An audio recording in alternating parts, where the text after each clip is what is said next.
सत श्री अकाल। तुसीं देख रहे हो तख्त पंजाब। मैं तुहाडे नाल सुखिंदर सिंह, मेरे नाल उगे सियासी मार प्रोफैसर मनजीत सिंह मौजूद ने। गलबात असीं पंजाब दे सियासी हालात दे उत्ते करांगे कि मोड़ बंब धमाके नूं लैके एक बार फिर तो सियासत शुरू हो गई। चोणां आउण तो पहलां ये मसला उभर के सामने आउणा। उधरले पासे कैप्टन अमरिंदर सिंह होरां दा कहना कि किहड़ी सैकुलर जमात है कांग्रेस। सुखजिंदर सिंह रंधावा नूं निशाने ते लैंदिआं नालों नाल प्रगट सिंह होरां निशाने ते लिया, नवजोत सिंह सिद्धू नूं निशाने ते लिया, सुखजिंदर रंधावा होणी अरूसा आलम नूं लैके कैप्टन अमरिंदर सिंह नूं निशाने ते लै रहे ने। कह लईए कि तमाम जिहड़ी कांग्रेस दी लीडरशिप है हुण दो मुद्दे उभार रही है। एक तां अरूसा आलम ते कैप्टन साहब दीआं नजदीकियां नूं लैके ते दूजा जिहड़ा मौड़ बंब धमाके नूं लैके। सुखजिंदर रंधावा गृह मंत्री ने इस करके वो कहंदे कि हुण असीं जांच पड़ताल करावांगे, रोकी कैप्टन साहब ने सी। ਤੇ ਦੂਜੇ ਪਾਸੇ ਪੰਜਾਬ ਕਾਂਗਰਸ ਦੇ ਇੰਚਾਰਜ ਨੂੰ ਬਦਲ ਦਿੱਤਾ ਗਿਆ, ਹਰੀਸ਼ ਚੌਧਰੀ ਲਗਾ ਦਿੱਤੇ ਗਏ ਨੇ। ਇਸ ਨੂੰ ਲੈ ਕੇ ਵੀ ਚਰਚਾ ਹੋਏਗੀ। ਹੋਰ ਚਰਚਾ ਨਾਲੋਂ ਨਾਲ ਇਹ ਹੋਏਗੀ ਕਿ ਆਖਿਰਕਾਰ ਪੰਜਾਬ ਦੀ ਚੰਨੀ ਸਰਕਾਰ, ਚਰਨਜੀਤ ਸਿੰਘ ਚੰਨੀ ਹੋਣੀ ਮੁੱਖ ਮੰਤਰੀ ਨੇ, ਮਾਫੀਏ ਦਾ ਰੌਲਾ ਰੱਪਾ ਬਹੁਤ ਪੈ ਚੁੱਕਿਆ ਹੈ, ਪਰ ਕਾਰਵਾਈ ਕੌਣ ਕਰੇਗਾ? ਜਦੋਂ ਤੁਸੀਂ ਅਰੂਸਾ ਆਲਮ ਦਾ ਨਾਮ ਸਰਕਾਰ ਲੈਂਦੀ ਹੈ, ਕੈਬਨਿਟ ਮੰਤਰੀ ਨਾਮ ਲੈਂਦੇ ਨੇ, ਕਾਰਵਾਈ ਕੌਣ ਕਰੇਗਾ? ਮਾਫੀਆ ਤੁਸੀਂ ਦੱਸ ਦਿਓ ਇੱਥੇ ਹੈ, ਮਾਫੀਆ ਉੱਥੇ ਹੈ, ਆਹ ਚੋਰ ਨੇ, ਆਹ ਚੋਰ ਨੇ। ਅਫਸਰਸ਼ਾਹੀ ਨੂੰ ਰੋਕੀ ਰੱਖਿਆ, ਅਫਸਰ ਵੀ ਮਿਲ ਗਏ ਸੀ, ਕੌਣ ਫੜੇਗਾ ਉਹਨਾਂ ਸਾਰਿਆਂ ਨੂੰ? ਨਾਲੋਂ ਨਾਲ ਗੱਲ ਕਿਸਾਨੀ ਅੰਦੋਲਨ ਦੀ ਹੋਏਗੀ। ਯੋਗੇਂਦਰ ਯਾਦਵ ਹੋਣਾ ਨੂੰ ਜਿਹੜਾ ਬਾਹਰ ਕੀਤਾ ਗਿਆ 1 ਮਹੀਨੇ ਦੇ ਲਈ, ਉਹਦੇ ਉੱਤੇ ਉਹ ਆਪਣਾ ਕਿਵੇਂ ਪਛਤਾਤਾਪ ਜਤਾਉਂਦੇ ਨੇ। ਬੀਜੇਪੀ ਦੇ ਵਰਕਰ ਦੇ ਆਗੂਆਂ ਦੇ ਘਰ ਜਾਣਾ, ਉੱਥੇ ਜਾ ਕੇ ਅਫਸੋਸ ਜਤਾਉਣਾ, ਉਹ ਆਪਣੇ ਤਰਕ ਦਿੰਦੇ ਨੇ, ਪਰ ਕਿਸਾਨ ਇਸ ਬਾਰੇ ਕੀ ਕਹਿ ਰਹੇ ਨੇ ਉਸ ਉੱਤੇ ਵੀ ਅਸੀਂ ਗੱਲਬਾਤ ਕਰਾਂਗੇ। ਸਵਾਗਤ ਹੈ ਤੁਹਾਡਾ ਪ੍ਰੋਫੈਸਰ ਸਾਹਿਬ। ਬਹੁਤ ਬਹੁਤ ਧੰਨਵਾਦ ਸੁਖਵਿੰਦਰ ਜੀ।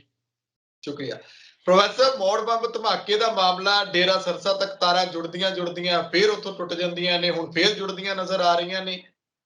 ਸੁਖਵਿੰਦਰ, ਆਪਾਂ ਨੂੰ ਪਤਾ ਕਿ ਉਹ ਖਟੜਾ ਸਾਹਿਬ ਨੇ ਇਨਕੁਆਇਰੀ ਕੀਤੀ ਸੀ ਤੇ ਇਨਕੁਆਇਰੀ ਕਾਫੀ ਡਿਟੇਲ ਪਹੁੰਚਦੀ ਡੇਰਾ ਸੱਚਾ ਸੌਦਾ ਪਹੁੰਚ ਗਈ ਸੀ। ਨਾਂ ਤੇ ਸੱਚਾ ਸੌਦਾ, ਬਾਕੀ ਆਪਾਂ ਸਾਰੇ ਜਾਣਦੇ ਹਾਂ।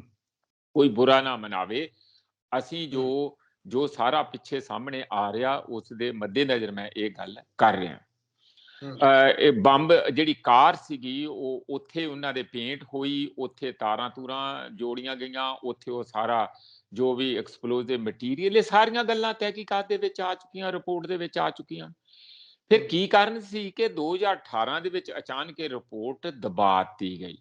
ਐਕਸ਼ਨ ਦੀ ਜਗ੍ਹਾ ਕੋਈ ਉਹ ਸਾਰੇ ਚੀਜ਼ ਨੂੰ ਫਿਰ ਚਲਾਨ ਪੇਸ਼ ਕਰਨ ਦੀ ਜਗ੍ਹਾ ਰਿਪੋਰਟ ਦੇ ਆਧਾਰ ਦੇ ਉੱਤੇ ਜਾਂ ਪੁਲਿਸ ਨੂੰ ਸਾਰਾ ਦੇ ਕੇ ਜਿਹੜੀ ਰਿਪੋਰਟ ਹੋ ਗਈ ਉਹਦੇ ਤੇ ਚਲਾਨ ਪੇਸ਼ ਕਰਕੇ ਅਗਲਾ ਐਕਸ਼ਨ ਲੈਣ ਦੀ ਜਗ੍ਹਾ ਤੁਸੀਂ ਕੀ ਕਰਨਾ ਕਿ ਉਹਨੂੰ ਰਿਪੋਰਟ ਨੂੰ ਮੁੜ ਕੇ ਠੰਡੇ ਬਸਤੇ ਚ ਪਾਤਾ। ਸੁਖਵਿੰਦਰ, ਇਹ ਕਿਤੇ ਨਾ ਕਿਤੇ ਜੋ ਉਦੋਂ ਹੋਇਆ ਤੇ ਜਿਹੜਾ ਉਦੋਂ ਬਾਅਦ ਹੋਇਆ, ਜੋ ਧਮਾਕਾ ਹੋਇਆ ਤੇ ਜਿਹੜਾ ਉਦੋਂ ਬਾਅਦ ਵੀ, ਇਹ ਵੀ ਇੱਕ ਧਮਾਕਾ ਹੀ ਹੈ।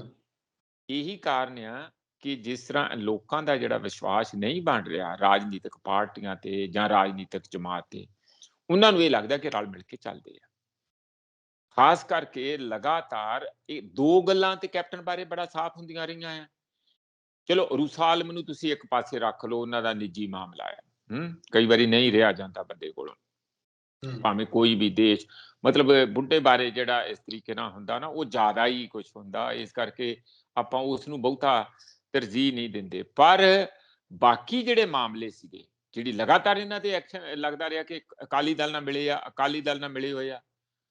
ਹੁਣ ਜਦੋਂ ਅਕਾਲੀ ਦਲ ਹੁਣ ਵੀ ਉਹਨਾਂ ਦਾ ਬੋਹਰ ਵੱਲੋਂ ਕੈਂਡੀਡੇਟ ਖੜਾ ਕੀਤਾ ਜਿਹੜਾ ਉਹਨਾਂ ਦੇ ਨਾਲ ਕਿਸੇ ਵੇਲੇ ਤਿੰਨ ਦਹਾਕੇ ਸੱਚੇ ਸੌਦੇ ਚ ਰਿਹਾ, ਇਹ ਵੀ ਗੱਲ ਸਾਫ਼ ਹੈ ਕਿ ਸੱਚੇ ਸੌਦੇ ਦੇ ਨਾਲ ਜਿਹੜਾ ਉਦੋਂ ਪੂਰੇ ਦਾ ਪੂਰਾ ਪੋਸਟਰ ਕੱਢੇ ਗਏ 70 ਲੱਖ ਰੁਪਏ ਦੇ, ਉਹਨੂੰ ਮਾਫੀ ਦਿੱਤੀ ਗਈ, ਉਹਦੇ ਚ ਕਿਵੇਂ ਪੂਰੀ SGPC ਨੂੰ ਸ਼ਾਮਲ ਕਰ ਲਿਆ, ਅਕਾਲੀ ਦਲ ਦੀ ਕੋਰ ਕਮੇਟੀ ਨੂੰ ਸ਼ਾਮਲ ਕਰ ਲਿਆ, ਉਹਦੀ ਫਿਲਮ ਚਲਵਾਈ ਗਈ। ਇਹ ਸਾਰਾ ਕੁਝ ਤੁਹਾਡੇ ਸਾਹਮਣੇ ਹੀ ਹੈ ਨਾ। ਕਾਹਦੇ ਲਈ ਸੀਗਾ? ਇੱਕੋ ਹੀ ਕੰਮ ਸੀਗਾ ਕਿ ਵੋਟਾਂ ਲੈਣੀਆਂ ਅਕਾਲੀ ਦਲ ਨੇ ਸੱਚੇ ਸੌਦੇ ਦੀਆਂ। ਹੁਣ ਵੋਟਾਂ ਦੇ ਪਤਾ ਨਹੀਂ, ਉਹਨਾਂ ਦਾ ਪੋਲੀਟੀਕਲ ਵਿੰਗ ਆ ਬਕਾਇਦਾ ਜਿਹੜਾ ਇਹ ਫੈਸਲਾ ਕਰਦਾ ਹੈ ਸੱਚੇ ਸੌਦੇ ਦਾ ਕਿ ਵੋਟਾਂ ਕਿਹਨੂੰ। ਬਾਬੇ ਜੀ ਤੋਂ ਇਜਾਜ਼ਤ ਲੈ ਕੇ ਕਰਦੇ ਹੋਣਗੇ ਕਿ ਐਤਕੀ ਕਿਹਦੇ ਕੋਲੋਂ ਕਿੰਨਾ ਕੀ ਨਫਾ ਨੁਕਸਾਨ ਲੈ ਕੇ ਵੋਟਾਂ ਪਾਉਣੀਆਂ। ਇਹ ਸਾਰਾ ਚੱਲਦਾ ਰਿਹਾ। ਇਹ ਇੱਕ ਡੇਰੇ ਦਾ ਨਹੀਂ, ਬਹੁਤਿਆਂ ਡੇਰਿਆਂ ਦਾ, ਕੋਈ ਲੁਕੇ ਛਿਪੇ ਕਰਦਾ, ਕੋਈ ਓਪਨਲੀ ਕਰਦਾ। ਇਹ ਸਾਰਾ ਕੁਝ ਐਵੇਂ ਨਹੀਂ ਡੇਰੇ ਇੰਨੇ ਵੱਧਦੇ ਫੁੱਲਦੇ। ਬਾਕੀ ਕਿਸਾਨ ਤੇ ਗਰੀਬ ਤੇ ਮਜ਼ਦੂਰ ਤੇ ਆਮ ਤੇ ਥੱਲੇ ਮਾਰ ਰਹੇ ਆ, ਭੁੱਖੇ ਮਾਰ ਰਹੇ ਆ, ਆਤਮ ਹੱਤਿਆ ਕਰ ਰਹੇ ਆ, ਤੇ ਡੇਰੇ ਵੱਧ ਫੁੱਲ ਰਹੇ ਆ। ਜਿਸ ਤਰ੍ਹਾਂ ਸਟੇਟ ਵਿਦਨ ਸਟੇਟ ਹੈਗੀ ਆ, ਉਹਨਾਂ ਦੇ ਸਾਧਾਂ ਨੂੰ ਵੀ ਦੇਖੋ, ਪੂਰੀਆਂ ਵੱਡੀਆਂ ਲਿਸ਼ਕਵੀਆਂ ਗੱਡੀਆਂ ਹੈਗੀਆਂ, ਨਾਲ ਸਿਕਿਉਰਿਟੀ ਅੱਗੇ ਪਿੱਛੇ ਤੇ ਵੱਡੇ ਵੱਡੇ ਪੋਲੀਟੀਸ਼ੀਅਨ ਉਹਨਾਂ ਦੀਆਂ ਲੱਤਾਂ ਘੁੱਟਦੇ ਆ, ਕੋਈ ਥੱਲੇ ਬਹਿੰਦੇ ਆ ਜਾ ਕੇ, ਕੋਈ ਪੈਰਾਂ 'ਚ ਬਹਿੰਦੇ ਆ, ਕੋਈ ਪੈਰ ਧੋ ਕੇ ਵੀ ਪੀਂਦੇ ਆ। ਇਹ ਕੰਮ ਚੱਲਿਆ ਹੋਇਆ। ਜੀ। ਇਸੇ ਲਈ ਇਹ ਜਿਹੜਾ ਹੋਣਾ ਬੜਾ ਜ਼ਰੂਰੀ ਸੀਗਾ। ਹੁਣ ਤੇ CBI ਨੇ, ਜਿਹਨੂੰ ਵੈਸੇ ਅਸੀਂ ਨਿੰਦਦੇ ਹਾਂ ਕਿ ਸੈਂਟਰ ਦੀ ਸਰਕਾਰ ਦਾ ਪਿੰਜਰੇ ਦਾ ਤੋਤਾ ਆ, ਘੱਟੋ ਘੱਟ ਉਹ 20 ਸਾਲਾਂ ਬਾਅਦ, 19-20 ਸਾਲਾਂ ਬਾਅਦ ਕੁਛ ਨਾ ਕੁਛ ਐਕਸ਼ਨ ਤੇ ਹੋਏ ਆ, ਕੁਛ ਨਾ ਕੁਛ ਐਕਸ਼ਨ ਹੋਇਆ। ਹੁਣੇ ਉਮਰ ਕੈਦ ਹੋਈ ਹੈ। ਜੇ ਪੰਜਾਬ ਵਾਲੇ ਵੀ ਉਦੋਂ ਦੇਖੋ ਜਾਨਾਂ ਨੁਕਸਾਨ ਹੋਇਆ, ਬੱਚੇ ਹੋਰ ਜੋ ਜਿਹੜੇ ਮਰੇ ਉਹ ਅਲੱਗ, ਜਿਹੜੇ ਸਾਰੀ ਉਮਰ ਲਈ ਅਪਾਹਜ ਹੋਏ ਉਹ ਅਲੱਗ, ਛੋਟਾ ਮੋਟਾ ਐਕਸ਼ਨ ਨਹੀਂ ਸੀਗਾ। ਉਹ ਐਨ ਚੋਣਾਂ ਦੇ ਦੌਰਾਨ ਕੀਤਾ, ਔਰ ਵੋਟਾਂ ਲਈ ਕੀਤਾ। ਉਹਦਾ ਰਿਜ਼ਲਟ ਇਹ ਨਿਕਲਿਆ ਸੀਗਾ ਕਿ ਬਹੁਤ ਸਾਰੇ ਹਿੰਦੂ, ਇੱਕ ਤੇ ਕੇਜਰੀਵਾਲ ਦਾ ਉੱਥੇ ਕਿਸੇ ਦੇ ਘਰ ਮੋਗੇ ਵੱਲ ਰਾਤ ਕੱਟਣਾ, ਜਿਹਦੇ ਬਾਰੇ ਇਹ ਸੀਗਾ ਕਿ ਉਹ ਕਿਸੇ ਵੇਲੇ ਖਾੜਕੂ ਰਹੇ ਆ, ਨਾਲ ਹੀ ਇਹ ਬੰਬ ਧਮਾਕਾ ਹੋ ਜਾਣਾ। ਪੰਜਾਬ 'ਚ ਰੌਲਾ ਪੈ ਗਿਆ ਕਿ ਆ ਗਏ ਕਿ ਕੇਜਰੀਵਾਲ ਮਿਲੀਟੈਂਟ ਦੇ ਰੂਪ ਦੇ ਵਿੱਚ ਇੱਥੇ ਆ ਰਿਹਾ ਜਾਂ ਮਿਲੀਟੈਂਟਾਂ ਨੂੰ ਅੱਗੇ ਲਿਆ ਰਿਹਾ। ਉਹਦਾ ਰਿਜ਼ਲਟ ਇਹ ਨਿਕਲਿਆ ਸੀਗਾ ਕਿ ਜਿਹੜੇ ਬਹੁਤ ਸਾਰੇ ਹਿੰਦੂ ਲੋਕ ਸੀਗੇ ਉਹ ਡਰ ਕੇ ਕਾਂਗਰਸ ਵੱਲ ਭੁਗਤ ਗਏ, BJP ਵੱਲ ਨਹੀਂ ਭੁਗਤੇ। ਉਹਨਾਂ ਨੂੰ ਇਹ ਸੀਗਾ ਕਿ ਉਹ ਸਰਕਾਰ ਵੱਲ ਭੁਗਤ ਜੋ ਜਿਹੜੀ ਆ ਜਾਏ। ਉਹਨਾਂ ਨੂੰ ਇੰਜ ਲੱਗਾ ਕਿ ਇਸ ਵੇਲੇ ਅਕਾਲੀ ਦਲ, ਭਾਵੇਂ ਉਹ ਸੀਗੇ BJP ਅਕਾਲੀ ਦਲ ਦੇ ਨਾਲ, ਪਰ ਉਹਨਾਂ ਨੂੰ ਇਹ ਲੱਗਾ ਕਿ ਅਕਾਲੀ ਦਲ ਨੇ ਜਿੱਤਣਾ ਨਹੀਂ, ਇਸ ਕਰਕੇ ਵੋਟਾਂ ਜਿਹੜੀਆਂ ਹਿੰਦੂਆਂ ਨੂੰ ਜਨਰਲੀ ਬਜਵੀਆਂ ਵੋਟਾਂ ਬੰਨ ਕੇ BJP ਨੇ ਅਕਾਲੀ ਦਲ ਜਾਂ ਆਪਣੇ ਕੈਂਡੀਡੇਟਾਂ ਨੂੰ ਨਹੀਂ ਪਈਆਂ। ਜਿੱਥੇ ਫ੍ਰੀ ਸੀ, ਜਿੱਥੇ ਦਾ ਲੱਗਾ, ਜਾਂ ਉਹ ਆਪ ਮਹਾਰੇ ਵੀ ਡਰ ਦੇ ਮਾਰੇ ਬਹੁਤ ਸਾਰੇ ਅਰਬਨ ਹਿੰਦੂ ਵੋਟ ਕਾਂਗਰਸ ਨੂੰ ਪਾ ਗਏ। ਤਾਂ ਹੀ ਇੰਨੀਆਂ ਸੀਟਾਂ ਆ ਗਈਆਂ, ਨਹੀਂ ਤੇ ਇੰਨੀਆਂ ਸੀਟਾਂ ਤੇ ਕਦੀ ਕਾਂਗਰਸ ਨੂੰ ਉਮੀਦ ਹੀ ਨਹੀਂ ਸੀ। ਇਹ ਬੰਬ ਧਮਾਕੇ ਜਿਹੜੀ ਮੋਡਲ ਵਾਲੀ ਸੀਟ ਆ ਉਹ ਤਾਂ ਆਮ ਆਦਮੀ ਪਾਰਟੀ ਦੇ ਹਿੱਸੇ ਆਈ, ਜਗਦੇਵ ਕਮਾਲੂ ਬਣੇ। ਨਹੀਂ, ਉਹ ਗੱਲ ਅਲੱਗ ਆ, ਕਿਉਂਕਿ ਵੈਸੇ ਤੇ ਸਾਰੀ ਉਹ ਰੂਰਲ ਸੀਟ ਹੈ ਨਾ, ਉਹ ਅਰਬਨ ਸੀਟ ਨਹੀਂ ਹੈਗੇ। ਰੂਰਲ ਦੇ ਵਿੱਚ ਹੀ ਸਾਰੀਆਂ ਜ਼ਿਆਦਾ ਜਿਹੜੀਆਂ ਤੁਸੀਂ ਦੇਖੋ ਆਮ ਆਦਮੀ ਪਾਰਟੀ ਨੂੰ ਮਿਲੀਆਂ, ਕੁਝ ਨਵਿਆਂ ਬੰਦਿਆਂ ਨੂੰ ਮਿਲੀਆਂ, ਜਾਂ ਕੁਝ ਜਿੱਥੇ ਹਾਲਾਤ ਪਾਰਟਿਕੂਲਰ ਹਾਲਾਤ ਸੀ ਉੱਥੇ ਉਹਨਾਂ ਨੂੰ ਮਿਲੀਆਂ। ਇਹਦੇ 'ਚ ਕੋਈ ਉਹ ਦੋ ਰਾਏ ਨਹੀਂ ਹੈਗੀ ਉਸ ਗੱਲ ਦਾ। ਪਰ ਮੈਂ ਅਰਬਨ ਹਿੰਦੂ ਵੋਟ ਦੀ ਗੱਲ ਕਰ ਰਿਹਾ, ਉਹ ਕਿੱਧਰ ਨੂੰ ਗਈ ਇਹਦੇ 'ਚ ਤੇ ਸਾਰਿਆਂ ਨੂੰ ਪਤਾ ਹੈ, ਬੜਾ ਐਨਾਲਿਸਿਸ ਹੋ ਚੁੱਕਾ। ਕਾਰਨ ਇਹ ਵੀ ਹੋ ਸਕਦਾ ਕਿਉਂਕਿ ਪਿਛਲੀ ਵਾਰੀ ਵੋਟਾਂ ਹਿੰਦੂਆਂ ਦੀਆਂ ਕਾਂਗਰਸ ਜਾਂ ਜਿਹੜੇ ਆਪਣੇ ਕੈਪਟਨ ਸਾਹਿਬ ਉਹ ਲੈ ਗਏ। ਐਤਕੀ ਵੀ ਜਿਹੜਾ ਪਾਕਿਸਤਾਨ, ਦੇਸ਼ ਭਗਤੀ ਤੇ ਡਰੋਨ ਆ ਰਿਹਾ, ਤੇ ਉਹ ਟਿਫਨ ਬੰਬ ਆ ਰਹੇ ਆ, ਤੇ ਉਹ ਫਲਾਨਾ ਹੋ ਰਿਹਾ, ਤੇ ਘੁਸਪੈਠੀਏ ਆ ਗਏ ਆ, ਹੁਣ ਇੱਥੋਂ ਆ ਗਏ, ਹੁਣ ਉੱਥੋਂ ਆ ਗਏ। ਤੇ ਹੁਣ ਇਹ JS ਗਰੇਵਾਲ ਜਾਂ HS ਗਰੇਵਾਲ ਔਰ ਇਹ ਜਿਹੜੇ ਇਹਨਾਂ ਦੇ ਆਪਣੇ ਹੋਰ ਵੀ ਬੰਦੇ, ਖੁਦ ਵੀ ਕੈਪਟਨ ਸਾਹਿਬ ਕਹਿੰਦੇ ਮੇਰੀ ਤੇ ਵਿਚਾਰਧਾਰਾ ਉਹਨਾਂ ਨਾਲ ਮਿਲਦੀ, ਉਹ ਵੀ ਕਹਿ ਰਿਹਾ ਸਾਡੇ ਨਾਲ ਇਹਨਾਂ ਦੀ ਬਹੁਤ ਵਿਚਾਰਧਾਰਾ ਮਿਲਦੀ, ਇਹ ਬੜੇ ਦੇਸ਼ ਭਗਤ ਆ, ਇਹ ਬੜੇ। ਤੇ ਜਿਹਨੇ ਦੇਸ਼ ਭਗਤੀ ਦਾ ਜੇ ਤੇ ਲੇਬਲ ਲੱਗ ਜੇ, ਸਮਝ ਲਓ RSS 'ਚ ਗਿਆ, ਭਾਵੇਂ ਉਹ ਬਾਹਰ ਹੀ ਬੈਠਾ ਹੋਵੇ, ਉਹਨੂੰ RSS ਬਿਲਕੁਲ ਅੰਦਰੋਂ ਆਪਣਾ ਹੀਰਾ ਸਮਝਦੀ ਆ। ਉਹ ਉਹਨਾਂ ਨੇ ਮੋਹਰ ਲਾ ਦਿੱਤੀ ਆ ਇਹਨਾਂ ਦੇ ਉੱਤੇ। ਇਹ ਜਿਹੜਾ ਕੁੱਲ ਮਿਲਾ ਕੇ ਤੁਸੀਂ ਇਹ ਦੇਖੋ ਕਿ ਬਣ ਕੀ ਰਿਹਾ ਆ।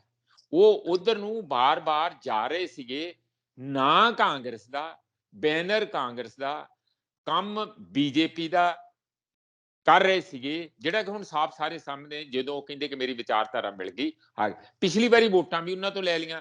ਜੇ ਕਾਂਗਰਸ 'ਚ ਰਹਿ ਜਾਂਦੇ, ਐਤਕੀ ਦਾ ਗੰਢ ਧੁੱਪ ਫੇਰ ਕੁਛ ਇਹੋ ਹੀ ਕੁਛ ਹੋਣਾ ਸੀਗਾ, ਜੋ ਮੈਨੂੰ ਲੱਗਦਾ ਅਕਾਲੀਆਂ ਦਾ। ਤੇ ਕਿਉਂਕਿ ਹੁਣ ਤੇ ਬਿਲਕੁਲ ਹੀ ਬਾਹਰ ਹੋ ਗਏ ਸੀਗੇ, ਇਸ ਕਿਸਮ ਦਾ ਹੋ ਰਿਹਾ ਸੀਗਾ। ਉਹ ਸੱਚ ਬਾਹਰ ਆਉਣਾ ਚਾਹੀਦਾ। ਦੇਖੋ ਕੌਣ ਕਿੰਨਾ ਜ਼ਿੰਮੇਵਾਰ ਆ। ਪੋਲਿਟਿਕਸ ਨੂੰ ਅਲੱਗ ਰੱਖੋ, ਜਿੱਥੇ ਕਾਨੂੰਨ ਦਾ ਮਾਮਲਾ, ਜਿੱਥੇ ਇਨਸਾਫ ਦਾ ਮਾਮਲਾ। ਇਹ ਮੌੜ ਬੰਬ ਧਮਾਕੇ ਦੀ ਗੱਲ ਰੰਧਾਵਾ ਹੁਣੀ ਕਰਨ ਲੱਗੇ ਆ ਕਿ ਇਸ ਕੈਪਟਨ ਨੇ ਆਪਣੀ ਮਰਜ਼ੀ ਨਾਲ ਉਸ ਨੂੰ ਠੰਡੇ ਬਸਤੇ 'ਚ ਪਾਇਆ ਸੀ। ਹੋ ਸਕਦਾ ਉਹਦੇ 'ਚ ਅਕਾਲੀ ਦਲ ਦੀ ਵੀ ਕੋਈ ਲਾਈਨ ਵਿਛੇ ਕਿ ਉਧਰ ਨੂੰ ਕਿੰਨੇ ਕੀ ਭੂਮਿਕਾ, ਕਿਹਨੂੰ ਫਾਇਦਾ ਹੋਣਾ ਸੀ। ਇਸ ਗੱਲ ਦਾ ਵੀ ਹੋ ਸਕਦਾ ਕਿ ਡੇਰੇ ਨੇ ਕਿਸ ਕਰਕੇ ਕਿਉਂ ਕੀਤਾ, ਕੀ ਕੁਝ ਲੈ ਦੇ ਕੇ ਕੀਤਾ, ਕੀ ਰਾਜਨੀਤਿਕ ਕਿਸੇ ਕਾਰਨਾਂ ਕਰਕੇ ਕੀਤਾ, ਜਾਂ ਕੁਝ ਪੈਸੇ ਦੇ ਕਾਰਨਾਂ ਕਰਕੇ ਕੀਤਾ, ਜਾਂ ਕਿਸੇ ਨੇ ਡੇਰੇ ਨੂੰ ਵੀ ਅੱਗੇ ਬਲੈਕਮੇਲ ਕਰਕੇ ਕਰਵਾਇਆ। ਇਹ ਕੀ ਹੈ, ਸਾਰੀ ਗੱਲ ਸਾਹਮਣੇ ਲੋਕਾਂ ਦੀ ਆਉਣੀ ਚਾਹੀਦੀ ਆ। ਮੇਰਾ ਖਿਆਲ ਕਿ ਜਿਹੜੀ ਉਹ ਦੱਬੀ ਹੋਈ ਸਾਰੀ ਰਿਪੋਰਟ ਆ ਉਹ ਬਾਹਰ ਆਉਣੀ ਚਾਹੀਦੀ ਹੈ। ਹੁਣ ਜੇ ਨਹੀਂ ਆਉਂਦੀ ਤਾਂ ਫਿਰ ਇਹਨਾਂ ਨੂੰ ਜਿਹੜਾ ਬਾਰ-ਬਾਰ ਕਹਿੰਦੇ ਕੈਪਟਨ ਨੇ ਆਹ ਨਹੀਂ ਕੀਤਾ, ਆਹ ਨਹੀਂ ਕੀਤਾ, ਰੰਧਾਵਾ ਹੁਣਾਂ ਨੂੰ, ਚੰਨੀ ਹੁਣਾਂ ਨੂੰ, ਨਵਜੋਤ ਸਿੰਘ ਸਿੱਧੂ ਨੂੰ ਉਹ ਕੋਈ ਗੱਲ ਕਹਿਣ ਦਾ, ਉਹਨਾਂ ਤੇ ਦੋਸ਼ ਲਾਉਣ ਦਾ ਹੱਕ ਨਹੀਂ ਰਹੂਗਾ। ਬਿਲਕੁਲ ਪ੍ਰੋਫੈਸਰ ਸਾਹਿਬ, ਇੱਕ ਹੋਰ ਗੱਲ ਹੈ ਕਿ ਵਿਰੋਧੀ ਜਿਵੇਂ ਅਕਾਲੀ ਦਲ ਵਾਲੇ ਕਹਿੰਦੇ ਨੇ ਕਿ ਤੁਸੀਂ ਅਰੂਸਾ ਆਲਮ ਦੇ ਉੱਤੇ ਹੁਣ ਕਿਉਂ ਚੁੱਪ ਧਾਰੀ ਹੈ, ਇਕੱਲੇ ਇਲਜ਼ਾਮਾਂ ਨਾਲ ਕੱਖ ਨਹੀਂ ਬਣਨਾ। ਸਵਾਲ ਤਾਂ ਇਹ ਵੀ ਉੱਠਦਾ ਹੈ ਕਿ ਜਿਵੇਂ ਕੁਲਬੀਰ ਜ਼ੀਰਾ ਹੁਣੀ ਕਹਿ ਰਹੇ ਨੇ ਕਿ ਜੀ ਹੁਣ ਟਿਫਨ ਬੰਬ ਕਿਉਂ ਨਹੀਂ ਆਉਂਦੇ, ਜਾਂ ਜੇ ਆ ਰਹੇ ਨੇ ਤਾਂ ਉਹਨਾਂ ਦੀ ਪੜਤਾਲ ਕਰੋ। ਇਹ ਕੈਪਟਨ ਸਾਹਿਬ ਦਾ ਹੱਥ ਪਿੱਛੇ ਹੋ ਸਕਦਾ ਹੈ, ਸਾਰੀ ਪੁਲਿਸ ਇਹਨਾਂ ਦੇ ਨਾਲ, ਜਿਹੜੇ ਡੀਜੀਪੀ ਮੌਕੇ ਦੇ ਉਦੋਂ ਸੀ ਦਿਨਕਰ ਗੁਪਤਾ ਹੋਣੀ, ਇਹ ਸਭ ਮਿਲੇ ਸੀ ਕਹਿੰਦੇ ਆਪਸ ਦੇ ਵਿੱਚ। ਪਰ ਹੁਣ ਸੁਖਜਿੰਦਰ ਰੰਧਾਵਾ ਹੁਣੀ ਜਦੋਂ ਇਲਜ਼ਾਮ ਲਾਉਂਦੇ ਨੇ ਤਾਂ ਲੋਕ ਪੁੱਛਦੇ ਨੇ ਕਿ ਤੁਸੀਂ ਉਪ ਮੁੱਖ ਮੰਤਰੀ ਹੋ, ਹੁਣ ਤਾਂ ਕੈਬਨਿਟ ਮੰਤਰੀ ਵਾਲੀ ਕੋਈ ਗੱਲ ਹੀ ਨਹੀਂ, ਨਾ ਸਰਕਾਰ ਦੇ ਵਿੱਚ ਚੱਲਣ ਵਾਲੀ ਕੋਈ ਗੱਲ ਆ, ਸਭ ਕੁਝ ਚੱਲਦਾ, ਹੁਣ ਤਾਂ ਤੁਸੀਂ ਗ੍ਰਹਿ ਮੰਤਰੀ ਵੀ ਹੋ, ਸਾਰਾ ਕੁਝ ਤੁਹਾਡੇ ਅੰਦਰ ਹੈ। ਬਜਾਏ ਇਸ ਦੇ ਕਿ ਤੁਸੀਂ ਮੀਡੀਆ 'ਚ ਆ ਕੇ ਇਲਜ਼ਾਮ ਲਾਓ, ਤੁਸੀਂ ਕਾਰਵਾਈ ਕਰਕੇ ਦਿਖਾਓ। ਕਾਰਵਾਈ ਕਿਉਂ ਨਹੀਂ ਕਰਦੇ? ਕਾਰਵਾਈ ਕਰੋ ਤੇ ਲੋਕਾਂ ਨੂੰ ਪਤਾ ਲੱਗ ਜਾਏਗਾ ਕਿ ਕੌਣ ਸੱਚਾ ਤੇ ਕੌਣ ਝੂਠਾ। ਉਦੋਂ ਵੀ ਸੁਖਵਿੰਦਰ ਜਗਜਾਰ ਸੀਗਾ ਕਿ ਅਰੂਸਾ ਆਲਮ ਬਿਨਾਂ ਅਜੀਤ ਡੋਵਾਲ ਦੀ ਸਹਿਮਤੀ ਤੋਂ ਨਹੀਂ ਰਹਿ ਸਕਦੀ, ਸਵਾਲ ਹੀ ਨਹੀਂ ਪੈਦਾ ਹੁੰਦਾ। ਪਾਕਿਸਤਾਨ ਦੀ ਤੇ ਇੱਕ ਚਿੜੀ ਆ ਜੇ ਨਾ ਇਧਰਲੇ ਪਾਸੇ, ਉਹ ਵੀ ਇਹਨਾਂ ਨੂੰ ਚੁੱਭਦੀ ਆ ਵੀ ਪਤਾ ਨਹੀਂ ਉਹਦੇ ਢਿੱਡ 'ਚ ਕੀ ਪਾ ਕੇ ਭੇਜਿਆ। ਤੇ ਉੱਥੇ ਇੱਕ ਪੂਰੀ ਦੀ ਪੂਰੀ ਉਹ ਨੋਨ ਜਨਾਨੀ ਜਿਹੜੀ ਉੱਥੇ ਜਰਨਲਿਸਟ ਆ, ਡਿਫੈਂਸ ਦੀ ਜਰਨਲਿਸਟ ਆ। ਹੁਣ ਇਹ ISI ਦੇ ਕਨੈਕਸ਼ਨ, ਉਹ ਤੇ ਹੁਣ ਜੇਬ ਦੇ ਵਿੱਚ ਕੋਈ ਪਰਚਾ ISI ਦਾ ਲੈ ਕੇ ਥੋੜੀ ਘੁੰਮਦੀ ਹੋਊਗੀ। ਪਰ ਇਹਦੇ 'ਚ ਕੋਈ ਸ਼ੱਕ ਨਹੀਂ ਕਿ ਉਹ ਇਸ ਕਿਸਮ ਦਾ ਕੋਈ ਬਿਲਕੁਲ ਨੋਵਿਸ ਕਰੈਕਟਰ ਨਹੀਂ, ਕਿ ਆਰਡੀਨਰੀ ਕੋਈ ਬਿਲਕੁਲ। ਉਹ ਤੇ ਲੋਕਾਂ ਨੇ ਬੜੀ ਉਹਦੀ ਮਾਂ ਦਾ, ਹੋਰ ਦਾ, ਸਾਰੇ ਕਨੈਕਸ਼ਨ ਪੁਰਾਣੇ ਫੌਜੀਆਂ ਨਾਲ, ਫੌਜੀ ਅਫਸਰਾਂ ਨਾਲ, ਜਨਰਲਾਂ ਨਾਲ, ਉਹ ਸਾਰਾ ਕੱਢ ਕੇ ਲਿਆਂਦੇ ਹੋਏ ਆ ਕਿ ਉਹ ਕੀ ਆ ਅਰੂਸਾ ਆਲਮ ਦੀ ਪੂਰੀ ਹਿਸਟਰੀ। ਪਰ ਇਹ ਗੱਲ ਤੇ ਹੈ ਕਿ ਕਿਸੇ ਚੀਫ ਮਿਨਿਸਟਰ ਦੇ ਘਰ ਜਿਹੜਾ ਵਿਆਹਿਆ ਵਰਿਆ ਵੀ ਹੋਵੇ ਤੇ ਉਹ ਅਜੇ ਵੀ ਹੋਵੇ ਚੀਫ ਮਿਨਿਸਟਰ, ਤੇ ਹਿੰਦੂ ਲਾ ਐਕਟ ਜਾਂ ਸਿੱਖ ਦੇ ਵਿੱਚ ਵੀ ਤੇ ਦੋ ਜਨਾਨੀਆਂ ਤੇ ਨਹੀਂ ਰੱਖ ਸਕਦੇ ਇਸ ਕਿਸਮ ਨਾਲ, ਵਿਆਹ ਨਹੀਂ ਦੋ ਕਰਾ ਸਕਦੇ। ਵੈਸੇ ਤੇ ਚਲੋ ਕਰਦੇ ਆ ਲੋਕ, ਤੇ ਇਸ ਤਰੀਕੇ ਨਾਲ ਚਿੱਟੇ ਨੰਗੇ ਹੋ ਕੇ ਇਹ ਸਾਰਾ ਜੋ ਚੱਲਿਆ ਸਾਡੇ ਸਾਹਮਣੇ, ਸਾਨੂੰ ਚਲੋ ਨਿੱਜੀ ਫੈਸਲਾ ਹੋ ਸਕਦਾ, ਮੈਨੂੰ ਕੋਈ ਇਸ ਗੱਲ 'ਚ ਬਹੁਤੀ ਦਿਲਚਸਪੀ ਨਹੀਂ ਹੈ। ਪਰ ਜਿੱਥੇ ਸਿਕਿਉਰਿਟੀ ਦਾ ਮਾਮਲਾ, ਜਿਹੜਾ ਬੰਦਾ ਏਡਾ ਵੱਡਾ ਆਪਣੇ ਆਪ ਨੂੰ ਦੇਸ਼ ਭਗਤ ਕਹਿੰਦਾ ਹੋਵੇ, ਜਾਂ ਦੂਸਰੇ ਬੰਬ ਜਾਏ, ਤੀਸਰੀ ਪਾਕਿਸਤਾਨ ਨਾਲ ਇੰਜ ਕਰ ਦਿਆਂਗੇ, ਉਹ ਸਾਰਾ ਕੁਝ ਦਿਨ ਭਰ ਕਰਦਾ ਹੋਵੇ, ਤੇ ਜਦੋਂ ਨਿੱਜੀ ਮਾਮਲਾ ਆਵੇ ਫਿਰ ਸਭ ਤੋਂ ਵੱਧ ਪਾਕਿਸਤਾਨ ਪਿਆਰਾ ਲੱਗਦਾ ਹੋਵੇ। ਇਹ ਤੇ ਦੋ ਗੱਲਾਂ ਤੇ ਨਹੀਂ ਨਾ ਹੋ ਸਕਦੀਆਂ। ਫਿਰ ਵੀ ਜਿੱਥੇ ਤੁਹਾਨੂੰ ਪਾਕਿਸਤਾਨ ਪੋਲੀਟੀਕਲੀ ਸੂਟ ਕਰਦਾ ਉੱਥੇ ਗਾਲਾਂ ਕੱਢੋ, ਕਿਉਂਕਿ ਤੁਸੀਂ ਅਜੀਤ ਡੋਵਾਲ ਤੇ ਜਿਹੜੇ ਅਮਿਤ ਸ਼ਾਹ ਤੇ ਮੋਦੀ ਨੂੰ ਖੁਸ਼ ਕਰਨਾ ਤੇ ਦੇਸ਼ ਭਗਤੀ ਦਾ ਤਾਮਰ ਪੱਤਰ ਲੈਣਾ। ਔਰ ਜਿੱਥੇ ਆਪਣੇ ਨਿੱਜੀ ਮਾਮਲੇ ਹੋਣ ਉੱਥੇ ਫਿਰ ਪਾਕਿਸਤਾਨ ਭੁੱਲ ਜਾਂਦਾ, ਉੱਥੇ ਪਾਕਿਸਤਾਨੀਆਂ ਹੀ ਚੰਗੀਆਂ ਲੱਗਦੀਆਂ। ਇਸ ਕਿਸਮ ਦਾ ਲੋਕਾਂ ਦੇ ਵਿੱਚ ਚਰਚਾ ਹਮੇਸ਼ਾ ਰਹੀ ਆ। ਕਾਂਗਰਸੀ ਵੀ ਔਖੇ ਰਹੇ ਆ, ਪਰ ਇਹ ਸਾਫ਼ ਪਤਾ ਕਿ ਕਿਸ ਤਰੀਕੇ ਨਾਲ ਹੋ ਰਿਹਾ ਸੀਗਾ, ਬਿਨਾਂ ਸਾਡੇ NSA ਦੀ ਇਜਾਜ਼ਤ ਤੋਂ ਨਹੀਂ ਸੀ ਹੋ ਰਿਹਾ। ਤੁਸੀਂ ਬਿਲਕੁਲ ਠੀਕ ਕਿਹਾ ਕਿ ਹੁਣ ਇਹ ਟਾਈਮ ਹੈਗਾ, ਰੰਧਾਵਾ ਜੀ ਕੱਲਾ ਬਿਆਨਾਂ ਤੱਕ ਸੀਮਤ ਨਾ ਰਹਿਣ, ਉਹ ਜੇ ਕੋਈ ਗੱਲ ਹੈਗੀ ਹੈ ਤੇ ਕੱਢ ਕੇ ਬਾਹਰ ਲਿਆਉਣ। ਜਿਵੇਂ ਸਿੰਘੂ ਬਾਰਡਰ ਤੇ ਜਿਹੜਾ ਮਰਡਰ ਹੋਇਆ, ਉਹਦੇ ਤੇ ਵੀ ਉਹਨਾਂ ਨੇ ਨਵੇਂ ਇਨਕਸ਼ਾਫ ਕੀਤੇ, ਕੁਝ ਇਨਕੁਆਇਰੀ ਵੀ ਕੀਤੀ ਆਪਣੇ ਤੌਰ ਤੇ, ਜੋ ਉਹਨਾਂ ਨੇ ਪਤਾ ਲਾਇਆ ਕੌਣ ਕਿੱਥੋਂ ਕੀ ਹੈਗਾ, ਉਹ ਵੀ ਸਾਰਾ ਆਉਣਾ ਚਾਹੀਦਾ। ਕੁਝ ਆ ਗਿਆ, ਕੁਝ ਆਉਣਾ ਚਾਹੀਦਾ। ਪਰ ਜੋ ਕੈਪਟਨ ਸਾਹਿਬ ਜਿਸ ਤਰੀਕੇ ਨਾਲ ਇਹਨਾਂ ਤੇ ਲਗਾਤਾਰ ਹਮਲੇ ਕਰ ਰਹੇ ਆ ਕਿ ਮੈਂ ਪਾਰਟੀ ਬਣਾਉਂਗਾ, ਆ ਕਰੂੰਗਾ, ਖਦੇੜ ਦੂੰਗਾ, ਔਰ ਖਦੇੜਨਗੇ ਵੀ। ਉਹਨਾਂ ਦਾ ਸਿੰਗਲ ਪਰਪਸ ਆ, ਪਹਿਲੇ ਨੰਬਰ 1 ਸਿੱਧੂ, ਨੰਬਰ 2 ਕਾਂਗਰਸ। ਬਾਕੀ ਪੰਜਾਬੀਅਤ ਕਿੱਥੇ ਜਾਂਦਾ, ਕੀ ਹੁੰਦਾ, ਉਹਨਾਂ ਦਾ ਕੋਈ ਮਕਸਦ ਨਹੀਂ ਹੈਗਾ, ਔਰ ਇਸੇ ਕੰਮ ਲਈ ਭੇਜਿਆ। ਔਰ ਇਹ ਕੰਮ ਸਵਾਏ BJP ਨੂੰ ਖੁਸ਼ ਕਰਨ ਤੋਂ ਹੋਰ ਕੁਝ ਹੋ ਹੀ ਨਹੀਂ ਸਕਦਾ, ਕਿਉਂਕਿ BJP ਦਾ ਹੀ ਇਹ ਸਾਰਾ ਕੰਮ ਹੋਊਗਾ, ਜੋ ਅੱਜ ਦੀ ਤਰੀਕ ਦੇ ਵਿੱਚ ਦਿੱਲੀ ਦੇ ਵਿੱਚੋਂ ਜਿਸ ਤਰੀਕੇ ਨਾਲ ਬਾਰ-ਬਾਰ ਗੇੜੀਆਂ ਮਾਰਦੇ ਉਹਦੇ ਤੋਂ ਨਜ਼ਰ ਆ ਰਿਹਾ। ਇਸ ਲਈ ਇਹ ਜ਼ਰੂਰੀ ਹੈ ਕਿ ਇੱਕ ਪਾਸੇ ਜਦੋਂ ਬਾਰ-ਬਾਰ ਕੈਪਟਨ ਸਾਹਿਬ ਇਹ ਕਹਿ ਰਹੇ ਕਿ ਮੈਂ ਆ ਕਰੂੰਗਾ, ਦੂਜੇ ਇਹਨੂੰ ਪਤਾ ਨਹੀਂ ਹੈ ਜੇ ਨਵਜੋਤ ਸਿੰਘ ਸਿੱਧੂ ਆ ਗਿਆ ਤੇ ਤਬਾਹੀ ਕਰ ਦੂਗਾ। ਪਰ ਤੁਸੀਂ ਕਿਹੜੀ ਘੱਟ ਕੀਤੀ ਹੈ? ਕੋਈ ਛੱਡਿਆ ਕੁਝ, ਕੀਤਾ ਹੀ ਕੁਝ ਨਹੀਂ। ਤੇ ਨਵਜੋਤ ਸਿੱਧੂ ਤੇ ਅਜੇ ਪਰਖਣਾ ਆ ਲੋਕਾਂ ਨੇ, ਉਹ ਤੇ ਦੇਖੋ ਕੌਣ ਹੁੰਦਾ, ਕੌਣ ਨਹੀਂ ਆਉਂਦਾ। ਉਹ ਤੇ ਕਾਂਗਰਸ ਵੇਖੂਗੀ ਜਾਂ ਲੋਕ ਵੇਖਣਗੇ ਕਿ ਇਹਨੂੰ ਕਿੰਨੀਆਂ ਵੋਟਾਂ ਮਿਲਦੀਆਂ, ਕਿੰਨੀਆਂ ਸੀਟਾਂ ਮਿਲਦੀਆਂ, ਕਿੰਨੇ MLA ਜਿੱਤ ਕੇ ਆਉਂਦੇ ਆ, ਵਿਧਾਇਕ ਜਿੱਤ ਕੇ ਆਉਂਦੇ ਆ, ਤੇ ਉਹਦੇ ਤੇ ਫੈਸਲਾ ਹੋਣਾ। ਤੁਸੀਂ ਪਹਿਲਾਂ ਹੀ ਨਾ ਚੀਫ ਮਿਨਿਸਟਰ ਤੇ ਮਿਨਿਸਟਰੀਆਂ ਤੇ ਚੇਅਰਮੈਨੀਆਂ ਵੰਡੀ ਜਾਓ। ਪਰ ਦੂਜੇ ਪਾਸੇ ਸਭ ਤੋਂ ਵੱਧ ਜ਼ਿੰਮੇਵਾਰੀ ਜਿਹੜੀ ਹੈ ਹੋਣ ਵਾਲੀ ਸਰਕਾਰ ਦੀ ਹੈ। ਲੋਕਾਂ ਨੂੰ ਇੰਜ ਭਰਮ ਪਾ ਜਿਹਾ ਲੱਗ ਰਿਹਾ ਵੀ ਜਿਵੇਂ ਸਰਕਾਰ ਬਦਲ ਗਈ ਹੋਵੇ। ਸਰਕਾਰ ਬਦਲੀ ਵੀ ਹੈ, ਨਵੀਆਂ ਮਿਨਿਸਟਰੀਆਂ, ਨਵੇਂ ਸਿਰਿਓਂ ਸਹੁੰ, ਨਵੇਂ ਸਿਰਿਓਂ ਚੀਫ ਮਿਨਿਸਟਰ। ਔਰ ਇੱਕ ਮੈਂ ਤੁਹਾਡੇ ਵਿੱਚੇ ਗੱਲ ਕਹਿ ਦਿਆਂ ਜੀ ਕਿ ਸਰਦਾਰ ਚਰਨਜੀਤ ਸਿੰਘ ਚੰਨੀ ਬਾਰੇ ਜੋ ਅਸੀਂ ਇਹ ਪੰਜਾਬ ਦੇ ਵਿੱਚ ਕੀਤਾ, ਪੰਜਾਬ ਦਾ ਸਾਰੇ ਦੇਸ਼ ਦੇ ਵਿੱਚ ਤੇ ਵਿਦੇਸ਼ਾਂ 'ਚ ਸਿਰ ਉੱਚਾ ਹੋ ਗਿਆ। ਇਸ ਕਰਕੇ ਨਹੀਂ ਕਿ ਚੰਨੀ ਚੀਫ ਮਿਨਿਸਟਰ ਬਣ ਗਏ, ਇਸ ਕਰਕੇ ਕਿ ਕੋਈ ਅਨੁਸੂਚਿਤ ਜਾਤੀ ਦਾ ਬੰਦਾ, ਜਿਨ੍ਹਾਂ ਨੂੰ ਦੱਬੇ ਕੁਚਲੇ, ਜਿਨ੍ਹਾਂ ਨੂੰ ਵਿਤਕਰੇ ਦੇ ਨਾਲ ਜੀਵਨ ਸਮਾਜਿਕ ਤੌਰ ਤੇ ਜੀਣਾ ਪੈਂਦਾ ਹੈਗਾ, ਉਹਦੇ ਬਾਰੇ ਜਿਹੜਾ ਸੁਖਵਿੰਦਰ ਸਾਰਾ ਲੋਕਾਂ 'ਚ ਵਿਦੇਸ਼ਾਂ ਦੇ ਵਿੱਚ ਪੂਰੇ ਦੇਸ਼ ਦੇ ਅੰਦਰ ਪਿਆ। ਅੱਛਾ ਇਹ ਹੋ ਗਿਆ, ਤੇ ਕਾਂਗਰਸ ਦਾ ਜਾਂ ਕਾਂਗਰਸ ਦੀ ਤੂਤੀ ਬੋਲਦੀ ਐ ਇਸ ਵੇਲੇ ਇਸ ਮੁੱਦੇ ਦੇ ਉੱਤੇ। ਚਰਨਜੀਤ ਸਿੰਘ ਚੰਨੀ ਪੂਰੇ ਕਾਂਗਰਸ ਦੇ ਇਤਿਹਾਸ ਵਿੱਚ ਇੱਕ ਨਵਾਂ ਇਤਿਹਾਸ ਰਚ ਗਏ ਆ ਬਾਈ ਡਿਫਾਲਟ, ਕਿ ਇਹ ਠੀਕ ਹੈ ਇੱਕ ਵਾਰੀ ਬਣ ਗਏ। ਹੁਣ ਇਹ ਕਰਦੇ ਕੁਛ ਨਹੀਂ ਕਰਦੇ, ਆਪਣੀ ਜ਼ਿੰਮੇਵਾਰੀ ਸਮਝ ਲੈਣ। ਮੰਨ ਲਓ ਰੰਧਾਵਾ ਤੇ ਨਵਜੋਤ ਸਿੰਘ ਸਿੱਧੂ, ਹੋਰ ਉਹਨਾਂ ਦੇ ਮਿੱਤਰ ਪ੍ਰਗਟ ਸਿੰਘ ਵੀ ਹੈਗੇ ਆ, ਚਲੋ ਉਹ ਤੇ ਅਜੇ ਨਵੇਂ ਮਿਨਿਸਟਰ ਬਣੇ ਆ, ਇਹ ਤੇ ਪੁਰਾਣੇ ਮਿਨਿਸਟਰ ਦੋਵੇਂ ਹੈਗੇ ਆ, ਔਰ ਚਰਨਜੀਤ ਸਿੰਘ ਚੰਨੀ। ਜਿੰਨੀ ਵਾਹਵਾਈ ਇੱਕ ਇਸ ਵੱਡੇ ਤਬਦੀਲੀ ਦੇ ਨਾਲ ਕਾਂਗਰਸ ਨੂੰ ਸਾਰੇ ਦੇਸ਼ ਦੇ ਵਿੱਚ ਮਿਲ ਰਹੀ ਹੈ, ਉਨੀ ਵੱਡੀ ਇਹ ਜ਼ਿੰਮੇਵਾਰੀ ਵੀ ਹੈ ਤੇ ਓਡਾ ਵੱਡਾ ਰਿਸਕ ਵੀ ਹੈਗਾ। ਇਸ ਲਈ ਜੇ ਜਿੰਨਾ ਵੀ ਥੋੜੇ ਤੋਂ ਥੋੜਾ ਸਮਾਂ ਬਚਿਆ, ਇਹ ਸਮਝ ਲੈਣ ਕਿ ਦਿਨ ਰਾਤ ਇੱਕ ਕਰਕੇ ਕੰਮ ਕਰਨਗੇ ਤਾਂ ਹੋਣਾ। ਔਰ ਦੂਸਰੀ ਗੱਲ ਜਿਹੜੀ ਇਹਨਾਂ ਨੇ ਆਪਣੇ ਪਿੱਛੇ ਦੱਸੀ ਹੈ ਸਾਰੀ ਗੱਲ ਸੁਖਵਿੰਦਰ, ਉਹ ਬੜੀ ਸਾਫ਼ ਹੈ ਕਿ ਹੁਣ ਇਸ ਗੱਲ ਤੇ ਆ ਗਏ ਆ ਕਿ ਜਿਹੜੇ ਤਿੰਨੇ ਕਾਲੇ ਕਾਨੂੰਨ ਆ, ਹੋ ਸਕਦਾ ਕਿਤੇ ਨਾ ਕਿਤੇ ਕੈਪਟਨ ਨੇ ਇਸ ਗੱਲ ਦੀ ਸਹਿਮਤੀ ਦਿੱਤੀ ਹੋਵੇ।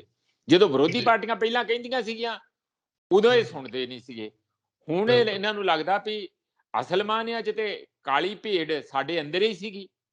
ਉਹ ਜਿਹੜੀ ਹੁਣ ਜੇ ਕੁਛ ਵੀ ਕਹੋ, ਮਤਲਬ ਇਹੀ ਗੱਲ ਸਾਫ਼ ਬਾਰ-ਬਾਰ ਕਹਿ ਰਹੇ ਕਿ ਇਹਨਾਂ ਦੀ ਵੀ ਅੱਜ ਆ ਗਿਆ ਬਿਆਨ ਆ ਗਏ। ਮੈਂ ਕੋਈ ਆਪਣੀ ਵੱਲੋਂ ਨਹੀਂ ਕਹਿ ਰਿਹਾ, ਮੈਂ ਤੇ ਗੱਲ ਨੂੰ ਜੋੜ ਕੇ ਦੱਸ ਰਿਹਾ ਕਿ ਜੇ ਇਹ ਗੱਲਾਂ ਹੈਗੀਆਂ ਕਿ ਇਹਦੋਂ ਪਹਿਲਾਂ ਕਿ ਕੈਪਟਨ ਸਾਹਿਬ ਆਪਣੀ ਕੈਪਟਨੀ ਹੋਰ ਉਹਦਾ ਝੰਡਾ ਤਾਂ ਚੁੱਕਣ ਇੱਥੇ ਪੰਜਾਬ ਦੇ ਅੰਦਰ, ਇਹਨਾਂ ਨੂੰ ਉਹ ਸਾਰਾ ਨਿਖੇੜਾ ਕਰ ਦੇਣਾ ਚਾਹੀਦਾ। ਜੇ ਕੋਈ ਇਹੋ ਜਿਹਾ ਹੈਗਾ ਪਿਛਲੇ ਕੁਝ ਸਾਲਾਂ ਦੇ ਅੰਦਰ, ਉਹ ਫੈਕਟ ਫਿਗਰ ਜਿਹੜੇ ਕਾਗਜ਼ਾਂ 'ਚ ਹੋਣਗੇ ਬਿਲਕੁਲ, ਉਹ ਲਿਆ ਕੇ ਪਬਲਿਕ ਕਰਨੇ ਚਾਹੀਦੇ ਆ ਕਿ ਇਹਨਾਂ ਨੇ ਕੀ ਕੀਤਾ, ਕਿਹਨੇ ਕੀ ਕੀਤਾ, ਕਿਹਨੇ ਪੰਜਾਬ ਲਈ ਕੁਝ ਪੋਜ਼ਿਟਿਵ ਕੀਤਾ ਔਰ ਕਿਹਨੇ ਪੰਜਾਬ ਨੂੰ ਪੁੜੀਆਂ 'ਚ ਪਾ ਕੇ ਵੇਚ ਕੇ ਆਪਣੇ ਘਰ ਭਰੇ ਆ।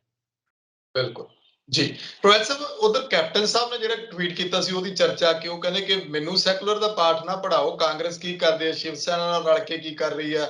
ਹੋਰ ਵੀ ਉਹਨਾਂ ਨੇ ਸਿੱਧੂ ਨੂੰ ਲੈ ਕੇ ਕਿਹਾ ਕਿ ਉਹ ਤਾਂ ਆਪ ਬੀਜੇਪੀ 'ਚ ਰਹਿ ਕੇ ਆਇਆ 14 ਸਾਲ, ਤੇ ਇਧਰੋਂ ਪ੍ਰਗਟ ਸਿੰਘ ਨੂੰ ਲੈ ਕੇ ਵੀ ਤੰਜ ਕੱਸ ਦਿੱਤਾ।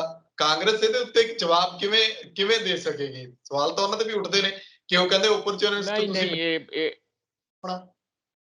ਇਹ ਸੁਖਵਿੰਦਰ ਇਹ ਗਲਤ ਕਰ ਰਹੇ ਆ। ਇਹ ਸੋਚੋ ਵੀ ਉਹ ਇੱਕ ਨਵਜੋਤ ਸਿੰਘ ਸਿੱਧੂ ਨਾਲ ਪਤਾ ਨਹੀਂ ਇਹਨਾਂ ਦਾ ਕੀ ਲੈਣਾ ਦੇਣਾ ਹੈ।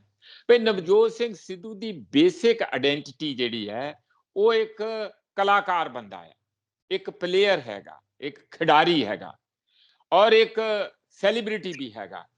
ਉੱਥੋਂ ਚੱਕ ਕੇ ਤੁਸੀਂ ਆਪਣੀਆਂ ਲੋੜਾਂ ਪੂਰੀਆਂ ਕਰ ਲਈ, ਉਹਨੂੰ ਪੋਲਿਟਿਕਸ 'ਚ ਲੈ ਆਏ, ਉਹ ਉੱਥੇ ਰਿਹਾ। ਜੇ ਉੱਥੇ ਰਿਹਾ ਠੀਕ ਹੈ, ਉਹਨਾਂ ਦੇ ਗੁਣ ਗਾਇਨ ਵੀ ਕੀਤੇ ਹੋਣਗੇ। ਜਿਹਦੀ ਰੋਟੀ ਖਾਓਗੇ, ਜਿਹਦਾ ਨਮਕ ਖਾਓਗੇ, ਤੇ ਉਹਦੇ ਗੁਣ ਗਾਇਨ ਕਰਨ ਲਈ ਰੱਖਿਆ ਤੁਹਾਨੂੰ, ਹੋਰ ਉੱਥੇ ਬਦਨਾਮੀ ਕਰਨ ਲਈ ਨਹੀਂ ਰੱਖਿਆ। ਉਹ ਵੀ ਕੀਤਾ ਹੋਊਗਾ। ਪਰ ਨਵਜੋਤ ਸਿੱਧੂ ਉੱਥੇ ਹੀ ਰਿਹਾ। ਹੁਣ ਜੇ ਬੀਜੇਪੀ ਨੂੰ ਛੱਡ ਕੇ ਕਾਂਗਰਸ 'ਚ ਆਇਆ, ਤੇ ਮੈਂ ਸਮਝਦਾ ਮੇਰੇ ਹਿਸਾਬ ਦੇ ਨਾਲ ਕਿ ਉਹ ਬੈਟਰ ਜਗ੍ਹਾ ਆਇਆ, ਕੋਈ ਗਲਤੀ ਨਹੀਂ ਕੀਤੀ। ਪਰ ਤੁਸੀਂ ਜਿਹੜੀ ਕਾਂਗਰਸ ਕਿਸੇ ਵੇਲੇ ਜਿਨ੍ਹਾਂ ਨੇ ਪ੍ਰੀਐਂਬਲ 'ਚ ਸੋਸ਼ਲਿਸਟ ਵੀ ਲਿਖਿਆ, ਸੈਕੂਲਰ ਵੀ ਲਿਖਿਆ, ਬਾਕੀ ਤੇ ਸੀਗਾ ਹੀ ਸੋਵਰਨ, ਰਿਪਬਲਿਕ, ਡੈਮੋਕ੍ਰੇਟਿਕ, ਇਹ ਤੇ ਪਹਿਲਾਂ ਹੀ ਸੀਗਾ। ਤੇ ਜਿਹੜੇ ਦੋ ਸ਼ਬਦ ਹੋਰ ਪਾਏ ਡਿਫਾਈਨਿੰਗ ਦੇ ਵਿੱਚ, ਡੈਫੀਨੇਸ਼ਨ 'ਚ, ਤੇ ਤੁਸੀਂ ਜਾ ਕੇ ਉੱਥੇ ਕੀ ਲੈਣ ਗਏ ਆ? ਉਧਰ ਨੂੰ ਕੀ ਕਰਦੇ ਫਿਰਦੇ ਆ? ਜਾ ਕੇ ਉਠਕ ਬੈਠ ਕੇ ਉੱਥੇ ਕਰਦੇ ਫਿਰਦੇ। ਇਹ ਕੈਪਟਨ ਸਾਹਿਬ ਸੋਚਣ ਕਿ ਇਹਨਾਂ ਨੇ ਇਹ ਥੱਲੇ ਉਤਰੇ ਆ ਪੌੜੀ ਤੋਂ, ਤੇ ਸਿੱਧੂ ਪੌੜੀ ਤੇ ਤਾਂ ਚੜਿਆ ਸੈਕੂਲਰਿਜ਼ਮ ਦਾ ਵੀ ਜੇ ਗੱਲ ਕੀਤੀ ਜਾਏ, ਔਰ ਪੋਲਿਟਿਕਸ ਦੇ ਤੌਰ ਤੇ ਵੀ ਜੇ ਗੱਲ ਕੀਤੀ ਜਾਏ। ਹਾਂ, ਜੇ ਸਿੱਧੂ ਕੱਲ ਨੂੰ ਫਿਰ ਬੀਜੇਪੀ ਵੱਲ ਜਾਂਦਾ ਤੇ ਫਿਰ ਤੁਸੀਂ ਸਮਝ ਹੀ ਲਓ ਕਿ ਉਹਦਾ ਕੀ ਹੋਊਗਾ, ਕੀ ਹਸ਼ਰ ਹੋਊਗਾ। ਮੇਰਾ ਖਿਆਲ ਕੋਈ ਇਹੋ ਜਿਹੀ ਗੱਲ ਨਹੀਂ ਲੱਗਦੀ। ਪਰ ਇਹ ਆਪ ਆਪਣੇ ਗੱਲਾਂ ਦਾ ਆਪ ਹੀ ਆਪਣੇ ਅੰਦਰ ਜਿਹੜੇ ਕੈਪਟਨ ਸਾਹਿਬ ਜਵਾਬ ਲੱਭਣ ਕਿ ਉਹ ਖੁਦ ਕੀ ਕਰ ਰਹੇ ਆ, ਕਿਉਂ ਕਰ ਰਹੇ ਆ, ਕਿਹਦੇ ਡਰ ਦੇ ਮਾਰੇ ਕਰ ਰਹੇ ਆ, ਕੌਣ ਇਹਨਾਂ ਨੂੰ ਬੁਲਾ ਰਿਹਾ, ਕੌਣ ਇਹਨਾਂ ਨੂੰ ਡਰਾ ਰਿਹਾ, ਔਰ ਕਿਉਂ ਇਹੋ ਜਿਹੀ ਬਾਰ-ਬਾਰ ਆਵਾਜ਼ ਕੱਢ ਰਹੇ ਆ ਜਿਹੜੀ ਅੱਜ ਦੇ ਦੌਰ ਦੇ ਵਿੱਚ ਕੱਢ ਰਿਹਾ ਕਿ ਮੇਰੀ ਸੋਚ ਤੇ ਮੇਰੀ ਵਿਚਾਰਧਾਰਾ ਉਹ ਮਿਲਦੀ ਹੈਗੀ ਆ ਬੀਜੇਪੀ ਦੇ ਨਾਲ। ਤੇ ਬੀਜੇਪੀ ਨਾਲ ਇਹ ਵੀ ਕਹਿੰਦੇ ਸਰਟੀਫਿਕੇਟ ਦਿੰਦੇ ਆ। ਉਹ ਸਰਟੀਫਿਕੇਟ ਕੀ ਹੈ ਕਿ ਇੱਕ ਸੈਕੂਲਰ ਪਾਰਟੀ ਹੈ। ਹੱਦ ਹੋ ਗਈ ਹੈ, ਇਹ ਫਿਰਕਾ ਪ੍ਰਸਤ ਪਾਰਟੀ ਨਹੀਂ। ਤੇ ਜੇ ਬੀਜੇਪੀ ਫਿਰਕਾ ਪ੍ਰਸਤ ਨਹੀਂ ਤੇ ਫਿਰ ਸਿੱਧਾ ਜੁਆਇਨ ਕਰੋ, ਫਿਰ ਕਿਹੜੀ ਗੱਲ ਆ, ਫਿਰ ਤੇ ਕਾਂਗਰਸ ਨਾਲੋਂ ਵੀ ਚੰਗੀ ਆ। ਤੁਸੀਂ ਜੁਆਇਨ ਕਿਉਂ ਨਹੀਂ ਕਰਦੇ, ਬਾਹਰ ਕਿਉਂ ਰਹਿੰਦੇ ਆ ਕਿ ਤੁਹਾਨੂੰ ਉਹ ਅੰਦਰ ਨਹੀਂ ਵੜਨ ਦੇਣਾ ਚਾਹੁੰਦੇ ਕਿਉਂਕਿ ਚੱਲਿਆ ਕਾਰਤੂਸ ਦੀ ਹੁਣ ਲੋੜ ਨਹੀਂ ਹੈਗੀ। ਇਹ ਗੱਲ ਤੁਸੀਂ ਆਪ ਆਪਣੇ ਤੌਰ ਤੇ ਫੈਸਲਾ ਕਰੋ।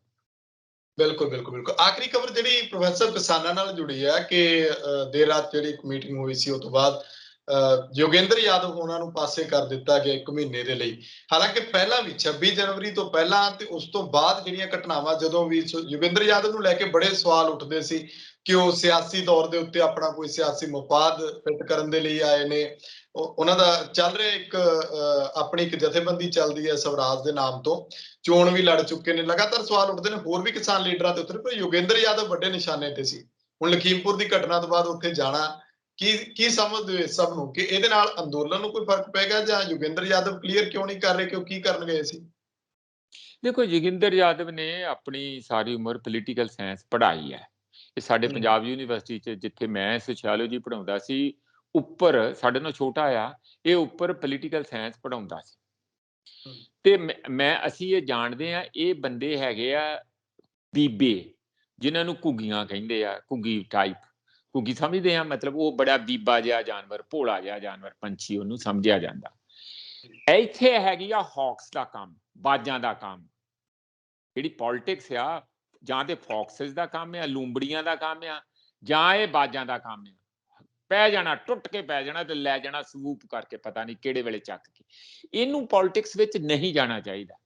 ਜੋ ਇਹਦਾ ਪਹਿਲਾ ਕੰਮ ਸੀਗਾ, ਇਹਨੂੰ ਉਹਦੇ 'ਚ ਹੀ ਰਹਿਣਾ ਚਾਹੀਦਾ ਸੀਗਾ। ਲਿਖਣਾ, ਪੜ੍ਹਨਾ, ਲੋਕਾਂ ਦੇ ਸਰਵੇ ਕਰਕੇ ਦੱਸਣਾ। ਸਰਵੇ ਬੜੇ ਸੋਹਣੇ ਕਰਦਾ ਸੀ, ਸਰਵੇ ਇਹਦੇ ਬੜੇ ਚੰਗੇ ਨਿਕਲਦੇ ਸੀ ਵੀ ਕਿਹੜਾ ਜਿੱਤੂ ਕਿਹੜਾ ਹਾਰੂ। ਉਸ ਕੰਮ ਦੇ ਵਿੱਚ ਰਹਿਣਾ ਚਾਹੀਦਾ। ਤੁਸੀਂ ਜੋ ਆ ਗਏ ਪੋਲਿਟਿਕਸ ਵਿੱਚ, ਪਤਾ ਨਹੀਂ ਕਿੱਥੋਂ ਚਾਅ ਚੜਿਆ, ਤੇ ਇਹਨਾਂ ਦਾ ਮੜੰਗਾ ਹੀ ਨਹੀਂ ਹੈਗਾ। ਇਹਦੇ ਮਾਰ ਖਾਣਗੇ ਸਾਰੇ ਪਾਸੇ। ਇਹ ਨਹੀਂ ਮੈਂ ਕਹਿ ਰਿਹਾ ਕਿ ਜੋਗਿੰਦਰ ਯਾਦਵ ਨਿੱਜੀ ਤੌਰ ਤੇ ਕੋਈ ਬੰਦਾ ਮਾੜਾ। ਗੱਲਾਂ ਵੇਖੋ ਕਿੰਨੀਆਂ ਸੋਹਣੀਆਂ, ਕਰੋੜ ਕੇ ਬੜੀਆਂ ਸੋਹਣੀਆਂ ਗੱਲਾਂ ਕਰਦਾ। ਐਉਂ ਲੱਗਦਾ ਕਿ ਸਾਰੀ ਅਕਲ ਦਾ ਭੰਡਾਰਾ ਹੀ ਜੋਗਿੰਦਰ ਯਾਦਵ ਕੋਲ ਆ ਗਿਆ। ਪਰ ਪੋਲਿਟਿਕਸ ਦੇ ਵਿੱਚ ਅਕਲ ਦਾ ਲੈਣਾ ਦੇਣਾ ਕੀ ਹੈ? ਪੋਲਿਟਿਕਸ ਆ ਧੱਕਾ, ਪੋਲਿਟਿਕਸ ਹੈਗੀ ਹੈ ਤੁਸੀਂ ਇੱਕਦਮ ਐਕਸ਼ਨ। ਪੋਲਿਟਿਕਸ ਜਿਹੜਾ ਵੀ ਬੰਦਾ ਮਾੜਾ ਜਿਹਾ ਵੀ ਖੁੰਝ ਗਿਆ ਹੋ ਗਿਆ। ਇਹ ਤੇ ਤੇਜ਼ ਧਾਰ ਖੰਡੇ ਤੇ ਚੱਲਣ ਵਾਲੀ ਗੱਲ ਹੁੰਦੀ ਆ ਪੋਲਿਟਿਕਸ ਦੇ ਵਿੱਚ। ਮੈਂ ਜਾ ਕੇ ਦੇਖ ਲਿਆ, ਸ਼ੁਰੂ ਚੋਂ ਵੀ ਸਾਡੀ ਥੋੜੀ ਬਹੁਤ ਟ੍ਰੇਨਿੰਗ ਹੈਗੀ। ਜਿਸ ਕਿਸਮ ਦੇ ਪੋਲੀਟੀਸ਼ੀਅਨਾਂ ਦੇ ਨਾਲ ਕਨਫਰੰਟ ਕਰਨਾ, ਜਾਂ ਤੁਸੀਂ ਆਪ ਸਵਰਾਜ ਇੰਡੀਆ ਦੀ ਪਾਰਟੀ ਬਣਾ ਕੇ ਚੱਲਣਾ, ਮੈਨੂੰ ਨਹੀਂ ਲੱਗਦਾ ਇਹਦੇ ਪਿੱਛੇ ਕੋਈ ਦੂਜਾ ਬੰਦਾ ਹੈਗਾ। ਇਹ ਆਪ ਹੀ ਆ, ਦੋ ਸੰਸਥਾਨਾਂ ਦਾ ਪ੍ਰਧਾਨ। ਹੁਣ ਇਹ ਤੇ ਬਹੁਤ ਸਾਰੇ ਕਿਸਾਨ ਕਹਿ ਰਹੇ ਸੀਗੇ ਵੀ ਜੇ ਤੁਸੀਂ ਕਿਸਾਨਾਂ ਦੇ ਵੱਡੇ ਲੀਡਰ ਬਣਨਾ, ਉਹਨਾਂ ਦੇ ਸਪੋਕਸਮੈਨ ਵੀ ਬਣਨਾ, ਬਰਾਬਰ ਦੇ ਹਿੱਸੇਦਾਰ ਬਣਨਾ ਤੁਸੀਂ, ਤੇ ਘੱਟੋ ਘੱਟ ਇੱਕ ਟਰਾਲੀ ਤੇ ਲਿਆ ਕੇ ਉੱਥੇ ਕਿਸਾਨਾਂ ਦੀ ਖੜੀ ਕਰੋ। ਬਿਲਕੁਲ, ਇੱਕ ਟਰਾਲੀ ਮਤਲਬ 10-15 ਬੰਦੇ ਤੇ ਖੜੇ ਕਰੋ ਉੱਥੇ ਲਿਆ ਕੇ ਆਪਣੇ। ਲਗਾਤਾਰ ਨਹੀਂ ਹੈਗੇ ਤੇ ਤੁਸੀਂ ਉਂਝ ਕਹਿੰਦੇ ਆ ਵੀ ਇਹ ਉਹ ਗੱਲ ਆ ਜੋਗਿੰਦਰ ਯਾਦਵ ਦੀ। ਉਹ ਸਾਂਝਾ ਸਾਜ਼ ਸੁਣਿਆ? ਸਾਂਝਾ ਸਾਜ਼ ਇਹ ਸੀਗਾ ਕਿ ਉਹ ਸਾਰੇ ਜਿਹੜੇ ਮਿਊਜ਼ੀਸ਼ੀਅਨ ਜਾਂਦੇ ਸੀਗੇ ਆਪਣਾ ਮਿਊਜ਼ਿਕ ਵਜਾਉਣ, ਤੇ ਜੱਟ ਦਾ ਉਦੋਂ ਜੱਟ ਦੇ ਲਾਗੋਂ ਦੀ ਲੰਘਦੇ ਸੀ, ਉਦੋਂ ਉਹ ਖੇਤ ਵਾਹ ਲੈਂਦਾ ਸੀਗਾ। ਉਹ ਆਪਣੀ ਪੰਜਾਲੀ ਲੈ ਕੇ ਨਾਲ ਹੀ ਪਿੱਛੇ ਹੋ ਜਾਂਦਾ ਸੀ, ਤੇ ਪਿੱਛੇ ਸਾਰਿਆਂ ਦੇ ਜਿਹੜੇ ਢੋਲ ਛੈਣੇ ਸਾਰਾ ਕੁਝ ਵੱਜਦਾ ਸੀਗਾ ਦਰਬਾਰ ਦੇ ਵਿੱਚ ਰਾਜੇ ਦੇ। ਉਹ ਪਿੱਛੇ ਜੂਲੇ ਦੇ ਉੱਤੇ ਅਰਲੀ ਮਾੜੀ ਜੀ ਮਾਰ ਕੇ ਤੇ ਬਰਾਬਰ ਦਾ ਨਾਮ ਲੈ ਜਾਂਦਾ ਸੀਗਾ। ਉਹਨਾਂ ਨੂੰ ਬੜਾ ਗੁੱਸਾ ਆਇਆ ਵੀ ਅਸੀਂ ਪ੍ਰੋਫੈਸ਼ਨਲ ਹੈਗੇ ਆ, ਤੇ ਇਹ ਬੰਦਾ ਜਿਹੜਾ ਪਿੱਛੇ ਜੱਟ ਬੈਠਾ ਨਾਲੇ ਤੇ ਆਪਣਾ ਖੇਤ ਵਾਹ ਲੈਂਦਾ, ਨਾਲੇ ਇੱਥੋਂ ਬਰਾਬਰ ਦਾ ਨਾਮ ਲੈ ਜਾਂਦਾ। 1 ਘੰਟਾ 2 ਘੰਟੇ ਲਾ ਕੇ ਇਹਨੂੰ ਐਕਸਪੋਜ਼ ਕਰੋ। ਕਹਿੰਦੇ ਜੀ ਅੱਜ ਸੋਲੋ ਹੋਊਗਾ, ਆਰਕੈਸਟਰਾ ਨਹੀਂ ਹੋਊਗਾ, ਤੇ ਕੱਲੇ ਵਜਾਉਣਗੇ।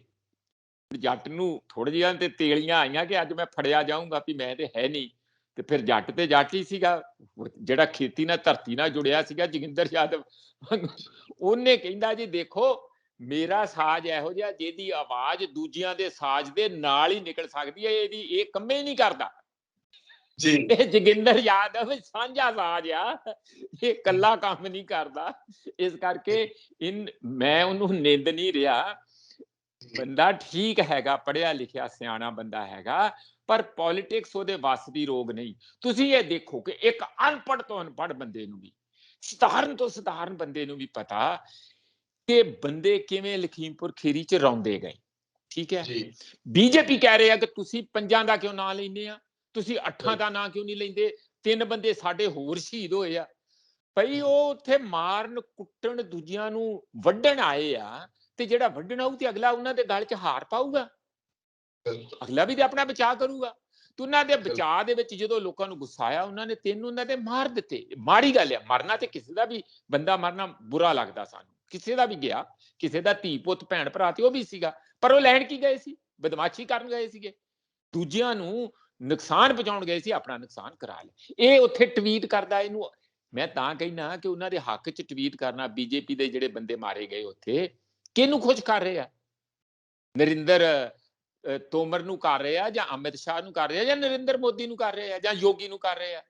ਵੀ ਤੁਸੀਂ ਮਿਲ ਵੀ ਲਿਆ, ਮੈਂ ਅਗਲੀ ਗੱਲ ਵੀ ਕਰਦਾ, ਮਿਲ ਲਿਆ ਚਲੋ, ਤੇ ਚੁੱਪ ਕਰੋ। ਤੁਸੀਂ ਕਹੋ ਵੀ ਜਾਂਦੇ ਜਾਂਦੇ ਮੈਨੂੰ ਕਿਸੇ ਨੇ ਕਿਹਾ ਸੀ, ਮੈਂ ਮਿਲ ਲਿਆ, ਕਿਸੇ ਨੇ ਫੋਟੋ ਵੀ ਲੈ ਲਈ, 100 ਬਹਾਨਾ ਆਪ ਟਵੀਟ ਕਰਦੇ। ਕਿਤੇ ਜਿਹੜਾ ਟਵਿੱਟਰ ਦਾ ਚੱਲਿਆ ਹੋਇਆ ਨਾ ਕੰਮ, ਸੋਸ਼ਲ ਮੀਡੀਆ ਤੇ ਭੱਜ ਕੇ ਪਾਉਂਦੇ ਆ, ਫਿਰ ਕੀ ਹੋਣਾ ਸੀ? ਫਿਰ ਕਿਸਾਨਾਂ ਨੇ ਘੇਰ ਲਿਆ, ਉਹਨਾਂ ਨੇ ਮੀਟਿੰਗ ਕਰਕੇ ਕਿਹਾ ਵੀ ਇਹਨੂੰ ਤਨਖਾਹ ਲਾਓ, ਤੇ ਉਹਨਾਂ ਨੇ ਕਿਹਾ ਵੀ ਯਾਦਵ ਜੀ 1 ਮਹੀਨਾ ਲਈ ਤੇ ਹੁਣ ਤੁਸੀਂ ਆਪਣੇ, ਉਹਨਾਂ ਨੇ ਸਰਕੂਲਰ 'ਚ ਆਪਣੇ ਜਿਹੜਾ ਪ੍ਰੈਸ ਰਿਲੀਜ਼ ਹੈ ਉਹਦੇ 'ਚ ਨਹੀਂ ਦਿੱਤਾ, ਪਰ ਤੁਹਾਡੇ ਵਰਗੇ ਬੰਦੇ ਤੇ ਸੁੰਘਦੇ ਰਹਿੰਦੇ ਆ ਵੀ ਅੰਦਰ ਕੀ ਗੱਲ ਹੋਈ, ਅੰਦਰ ਦੀ ਗੱਲ ਦੱਸੋ। ਤੇ ਹੁਣ ਅੰਦਰ ਦੀ ਗੱਲ ਇਹ ਆ ਕਿ ਉਹਨਾਂ ਨੇ 1 ਮਹੀਨੇ ਲਈ ਉਹਨਾਂ ਨੂੰ ਕਿਹਾ ਕਿ ਤੁਸੀਂ ਮੀਟਿੰਗਾਂ ਤੋਂ ਸਸਪੈਂਡ ਰਹੋ।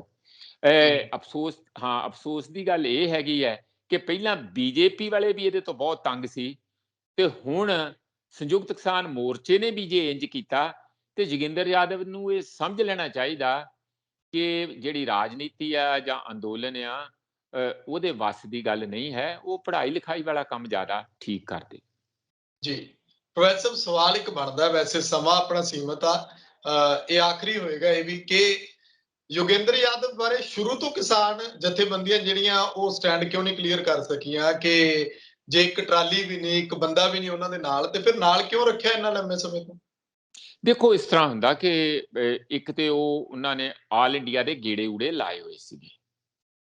ਇਹ ਮੈਨੂੰ ਪਤਾ ਆ ਕਿ ਮੇਰਾ ਖਿਆਲ 2 ਸਾਲ ਪਹਿਲਾਂ ਹੀ, ਜਦੋਂ ਸਾਊਥ ਵਿੱਚ ਸੋਕਾ ਪਿਆ, ਮਹਾਰਾਸ਼ਟਰ ਤੋਂ ਲਾ ਕੇ ਪੈਦਲ ਮਾਰਚ ਕਰਨੀ, ਜਿਸ ਤਰ੍ਹਾਂ ਲੋਹੀਆਈਟ ਹੈਗੇ, ਬੇਸਿਕਲੀ ਉਹ ਸੋਸ਼ਲਿਸਟ ਸੋਚ ਦੇ ਹੈਗੇ ਆ, ਜਿਹੜੇ ਲੋਹੀਆਈਟ ਸੀਗੇ, ਹਨਾ ਜੀ, ਲੋਹੀਆਵਾਦੀ।